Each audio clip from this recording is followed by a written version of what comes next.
A woman's greatest power is not in how loudly she speaks, but in how deeply she listens to herself. In a world driven by noise, visibility, and performance, there is something magnetic, utterly irresistible, about a woman who has nothing to prove. She doesn't chase attention, she commands it. Not by volume, but by vibration. And yet many women confuse maturity with age, or power with external success.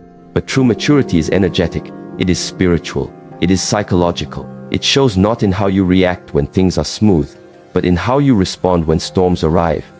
In Eastern traditions, a lotus flower blooms untouched by the muddy waters beneath.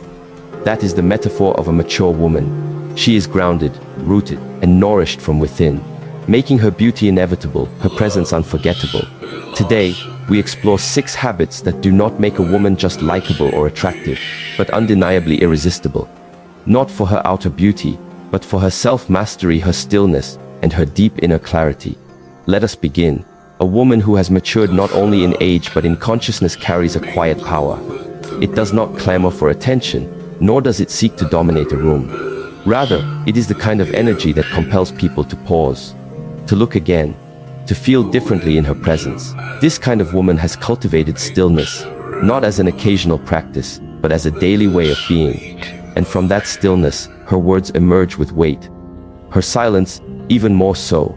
Imagine a conversation where someone speaks rapidly, interrupting often, trying to be understood but never listening. Compare that to a woman who pauses before she responds, who listens not just with her ears, but with her entire awareness. When she speaks, every word is deliberate, not out of fear, but because she understands that words are instruments. Some heal, others harm. She has chosen her words like a craftsman selects his tools, with precision, with care, and with deep understanding of their impact. Stillness is not passive. It is not inaction. It is the space from which true discernment arises. Modern neuroscience has begun to confirm what ancient wisdom traditions have taught for centuries. When we pause, when we breathe deeply, the parasympathetic nervous system is activated. This is the part of the nervous system responsible for rest, reflection, and repair. In this state, our brain becomes more capable of insight, emotional regulation, and empathy. We are no longer reacting from survival, but responding from presence. This becomes especially powerful in the realm of relationships. In emotionally charged moments, when a partner says something hurtful, or when a disagreement surfaces, it is often instinct to defend, to explain, or to match intensity. But a woman who has practiced inner stillness does something else. She does not run from discomfort, but she also does not let it drive her actions. She observes. She breathes. She allows silence to do what words often cannot. Calm the emotional waters so that truth can rise to the surface. A real life story can illustrate this. A woman named Lena had been married for over a decade. She and her husband often clashed over small matters. Over time, their communication had become reactive. One evening, during yet another disagreement about something trivial, her husband snapped at her with a harsh tone. Previously, she would have immediately defended herself or responded with equal frustration. But this time, Lena paused. She didn't speak. She looked at him, calm, present, not cold, not passive, just there. That silence disrupted the familiar script. Her husband, surprised, softened. He took a deep breath and said, "I'm sorry. I don't know why I said that." What changed? The words? No, it was her stillness. In that moment, she didn't need to win the argument. She had mastered the space between stimulus and response. And in doing so, she gave both herself and her partner access to something deeper, emotional clarity. A mature woman learns this not by reading or watching, but through experience. She may have gone through seasons where her reactivity cost her peace. She may have lost people she loved because of impulsive words. And through those losses, through that fire, she found the value of waiting before speaking, the power of not always needing to fill the silence. Stillness is also contagious. In a chaotic environment, one-centered person can change the atmosphere. This is especially true in families, in friendships, in romantic partnerships. When a woman learns to ground herself, through breath, through awareness, through reflection, others begin to mirror her energy. Children become calmer. Conversations deepen. Conflict becomes less frequent, not because problems disappear, but because the response to them has evolved. The practical strategy is simple, yet profound. Before speaking, especially in emotionally intense moments. Pause and take one conscious breath. Feel it enter your body. Feel it leave. Ask yourself, is what I'm about to say true? Is it necessary? Is it kind? This isn't about being soft-spoken or silent in every situation. It's about becoming intentional, purposeful, rooted in inner peace rather than external noise. There's a famous proverb, better to remain silent and be thought wise than to speak and remove all doubt. But silence, in its most elevated form, is not about withholding. It's about understanding that words are sacred. A mature woman knows she doesn't need to explain herself constantly, defend her worth, or prove her point at every turn. Her stillness is her strength. Her restraint becomes her magnetism. From stillness, a woman naturally begins to see the value of what comes next: emotional hygiene. Just as we would not leave our physical bodies unwashed for days, a wise woman does not allow her emotional residue to accumulate unchecked. Every day, we experience emotions, some light, some heavy, some confusing. Left unprocessed, they don't disappear, they build. And what builds eventually spills into our words, our decisions, and our relationships. Emotional hygiene is the habit of cleaning the inner world. It is not dramatic. It is not always visible, but it is deeply transformational. Research in psychology shows that when emotions are repressed or ignored, they don't vanish. They get stored in the body. The body keeps score, as one renowned psychologist described. Unfelt grief can become fatigue. Suppressed anger might turn into resentment or chronic tension. A mature woman doesn't wait for an emotional breakdown to tend to her inner world. She makes it part of her lifestyle. Think of a woman named Maria. She had spent much of her life taking care of others. Children, parents, friends. She was the strong one, the dependable one. But underneath her calm demeanor, she carried years of unspoken disappointment and unmet needs. One day, during a routine conversation with her adult daughter, a minor disagreement turned into a flood of tears. It surprised them both. Maria later reflected that she hadn't cried in years.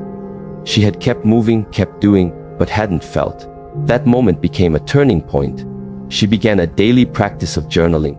Nothing elaborate, just 5 minutes each evening to write down what she felt that day. Over time, something shifted. Her energy lightened. Her sleep improved. Her relationships deepened. Not because others changed, but because she started showing up from a place of wholeness, not suppressed pain. Emotional hygiene doesn't always look like therapy sessions or dramatic releases. Sometimes, it's as subtle as sitting in silence for 10 minutes each morning and asking, "What am I feeling right now?" Sometimes, it's naming an emotion, without judgment. I feel sad. I feel anxious. I feel hopeful. Naming in psychological terms is a regulating act. It moves emotion from the limbic brain into the prefrontal cortex, allowing us to work with the feeling instead of being overwhelmed by it. One of the most overlooked aspects of emotional hygiene is boundaries. A mature woman knows that she cannot keep her emotional space clean if she allows toxic energy to keep entering it. This doesn't mean cutting off every difficult relationship, but it does mean being discerning. It means asking, who drains me consistently?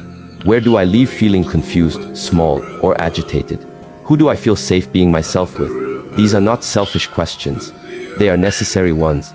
There's a powerful story from Eastern philosophy about a teacher who tells his student, "Your mind is like a garden. If you do not tend it, weeds will grow, not because you want them to, but because that is the nature of untended soil." Emotions are the same.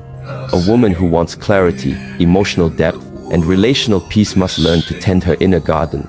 That may mean releasing old patterns, outdated beliefs, or unresolved pain. It may mean forgiving, not to excuse others, but to free herself from emotional debt. Emotionally mature women also understand the difference between processing and dumping. There is a fine line. Dumping is when we unload our emotions onto others without awareness or consent. Processing is when we share with intention, perhaps with a trusted friend or therapist, but with ownership. This is what I'm feeling, and I'm taking responsibility for it. That level of emotional discipline builds trust. It creates safety in relationships because it communicates, I am responsible for my inner world. I do not expect you to fix me, but I welcome your presence as I move through it. Finally, emotional hygiene empowers a woman to love without losing herself. to care deeply without collapsing into others' emotions. It gives her the strength to say no when needed, to walk away from what doesn't honor her, and to open her heart again. This time, from a place of strength, not need. So when a woman cultivates stillness before she speaks, and when she maintains her emotional hygiene with quiet diligence, something profound begins to happen. Her relationships evolve. Not because others suddenly become better, but because she is no longer operating from emotional chaos. Her inner world becomes clear, her presence becomes calm. And in a world full of urgency, reactivity, and emotional noise, that calmness becomes the most irresistible quality of all. There is a rare and unforgettable kind of woman. One who asks for nothing, but inspires everything. She does not persuade with demands or manipulate with emotion. She doesn't chase love, nor does she plead for affection or understanding. And yet, the way she shows up, the clarity in her energy, the rootedness in her being, invites others to offer their best. Not out of pressure, not out of obligation, but because they want to. Her influence is not loud, it is gravitational. This woman does not believe that her value comes from proving herself.